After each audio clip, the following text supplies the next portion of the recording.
Reka ntangire mbasuhuza kandi mbaha ikaze mwebwe mwese mwamaze gukanda subscribe kuri International Harmony TV. Ngewe ndi Siyaji Talento nk'ibisanzwe.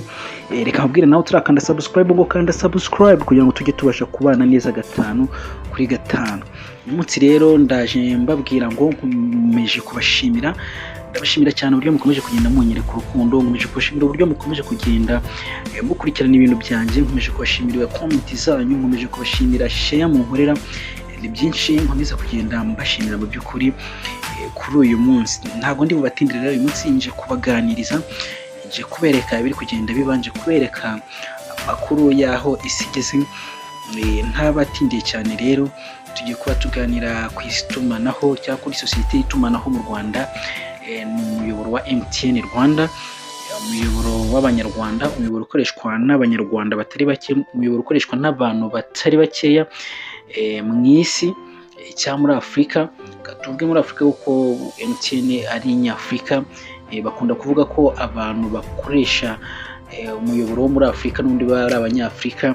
Ntabwo twajya gushyiramo abanyamerika, ntabwo twajya gushyiramo abanyaziya, ntabwo twajya gushyiramo abanyaburayi ndetse n'ahandi, ahubwo umuyoboro kuko ari uwa Afurika.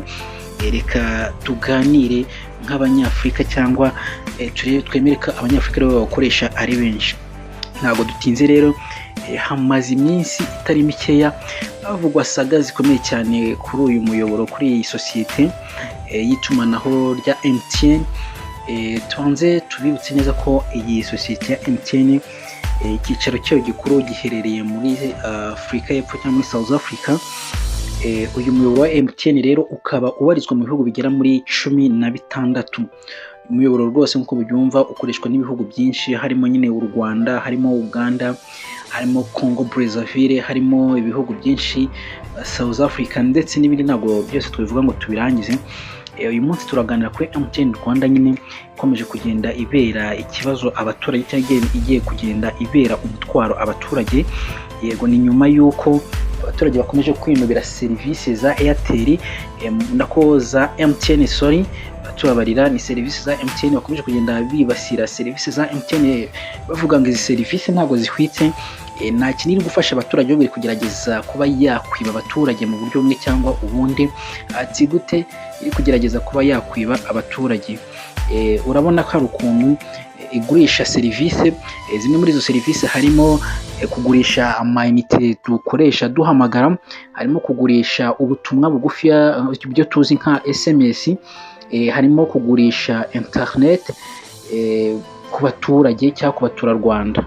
Muri ubwo buryo bagurisha serivisi, ni uburyo bukomeje kugenda bubi cyane kuko umuturage wa MTN ntago uri gukoresha umuyoboro wa MTN, ntago ari kubasha kwemererwa gukora ibintu bimwe na bimwe, kuko umuturage arasabwa nibura uri mu cyiciro isa nkaho yaduhaye ibyiciro by'ubudehe. Icyiciro cy'abantu baciriritse, amayinite ya makeya ndatekereza atajya munsi ya 200, kandi akaba ari amayinite ashobora guhamagara iminota mikeya cyane ku buryo bukabije. Hari n'abatemererwa nyine aya 200. Ni icyiciro cya babandi babona batishoboye cyangwa bashyira mu cyiciro cy'abatishoboye. Hari ukuntu bo babisuzuma nk'abantu bo mu itumanaho nyine cyangwa bamwe bafite ikoranabuhanga ryo hejuru. Ubundi abandi bakurikiraho baba ari 500 n'igihumbi, kandi nabwo ugasanga izo serivisi bari kugenda babaha cyangwa ibyo bicuruzwa bari kubaha byabo ntabwo biri kugenda bibanyura. Tukajya kuri internet, aho uri gusanga umuturage ari kugura internet, yagura internet y'1000 bikangana n'uwaguze internet y'10, bikangana n'uwaguze internet y'30. Aho usanga uwaguze internet y'1000 n'ubundi baramuha megabyte, icyo twita megabyte cyangwa gigabyte zingana urugero 5 cyangwa 10 bitewe nayo washyizemo nyine. Ugasanga ugifungura connection bahise bakubwira ko usigaranye 50%. Mu gihe waba utangiye gusoma message cyangwa waba utangiye gutayipinga kugira ngo wenda wandikire umuntu, bita bakubwira ngo internet waguze irashize. Bikaba aho ngaho n'uwaguze internet y'ibihumbi 10 nabyo bikaba byagenda gutyo. Ugasanga waguze internet y'ibihumbi 10 afungiye connection, aratayipinze, aranditse, arasomye, utamubwira kusigaranye 50% cyangwa 80%. Ugasanga internet yisishira gutyo. Ukibaza internet uyikoresheje iki? Nta kiyikoresheje, nta muntu sharinze, nta hantu ugize gute. Bikagaragarira buri wese mu by'ukuri ko ari ibintu bidasobanutse cyangwa bishobora kuba byitwa ubujura kuri bamwe na bamwe, aho usanga umaze kugura nk'amayinite yo guhamagara, bagahita bakubwira uburyo nta mayinite ufite uhamagaye ako kanya, rimwe na rimwe bakakumvisha uburyo ugomba guhita ukanda akanyenyeri 151 kugira ngo ubashe kwiguriza kugira ngo uhamagare, kandi ubizi neza ko umaze kugenda ugura amayinite. Tubibutsa ko uyu muyoboro wa MTN ni umuyoboro umaze gukura cyane. ndatekereza ko mu bantu wenda 100 bakoresha uyu murongo wa MTN mu gihugu cy'u Rwanda, bakoresha 65% ku ijana. Ubwo urumva undi murongo nyine wundi ukoreshwa n'abanyarwanda ugakoreshwa na 35% by'abaturage batuye u Rwanda cyangwa batunze amatelefone. Byumvikana neza ko niba wenda abantu 10 mu Rwanda bakoresha izi sosiyete zombi, birasobanura ko bamwe 7%, abarindwi muri abo 10 bari gukoresha umuyoboro wa MTN, abandi 3 basigaye bakaba ari bakoresha undi murongo wundi usigaye hano iwacu. Uyu murongo rero kugira ngo mwumve n'ukuntu ukomeye, ni umurongo ufite abakozi bagera muri miliyoni 9 z'abakozi. Ibaze ko ufite abakozi miliyoni 9 bagukorera, ubwo turavuga baba agenti, turavuga abantu bose bacururiza MTN, bacururiza ibicuruzwa MTN, ubwo nabo MTN itunze nabo bayitunze. Tukagaruka tugasanga byibura abantu bagura amayinite ku munsi ni abantu bagere kuri miliyoni 8 bagura amayinite ya buri munsi yo guhamagara. Ugasanga MTN iri bucuruze iminota nibura itari munsi nibura ku munsi iminota nka miliyoni 60.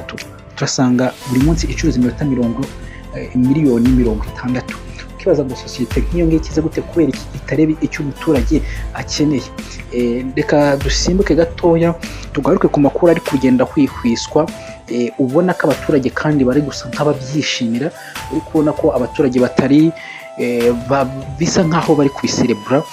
Hari amakuru menshi ari kugenda avugwa rero ngo ko MTN ishobora kugira gute, ishobora guhagarikwa by'agateganyo bitewe n'izi serivisi mbi mu by'ukuri iri kugenda ihereza abaturage bayo. Bijya gutangira nyine byatangiye mu mwaka wa 2025 mu ntangiriro, ubwo serivisi zabo zatangiye kugenda zipfa ku buryo bugaragara, serivisi zigapfira abayikoresha kuko abenshi bese bayihorera bahindura umuyoboro. Ukabona ntago iri kurebera umuturage icyo akeneye, ahubwo yo iri kureba inyungu zayo, ntago ireba inyungu z'umuturage. Ukambwira ngo ntubashije kumenya ngo umuntu se bigenze gute, amafaranga yabonye gute yo kugira ngo aguhereze ikiraka cye cyashara, ahubwo weho uramufasha uko wiboneye.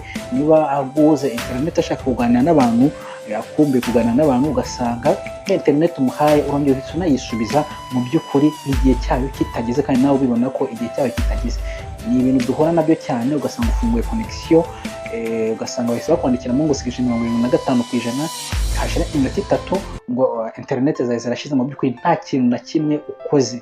Wagerageza kuhamagara bagahita bakumvisha uburyo byanga bikunze ari ibintu biri muri telefone yawe cyangwa muri computer yawe bishobora kugenda bimara internet yawe, bakakumvisha uburyo ari wewe ku giti cyawe ikibazo, ntibumve ko gishobora kuba ari ikibazo. Bagahamagarwa rimwe, bagahamagarwa kabiri, bagahamagarwa n'abantu 3, abo ugasanga abo bantu nibo nyine bashinja ibibazo, ugasanga nibo bantu bari gushyiraho ibyo bibazo byose.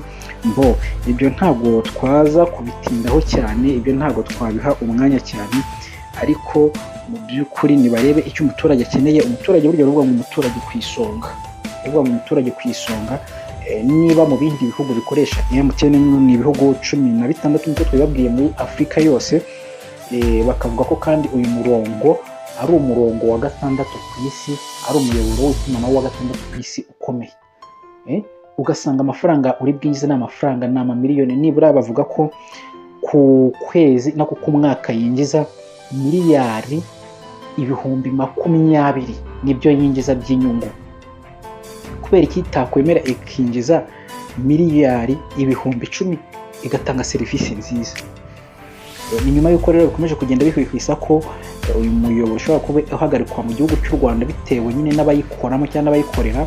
Ugasanga yateguye ibintu bigiye bihenze cyane. Tumaze iminsi tugenda tubona za Iwacu Muzika Festival zitegurwa na MTN, aho batangamo amafaranga menshi cyane bayaha abahanzi, bisa nka bimwe byasimbuye Guma Guma Superstar.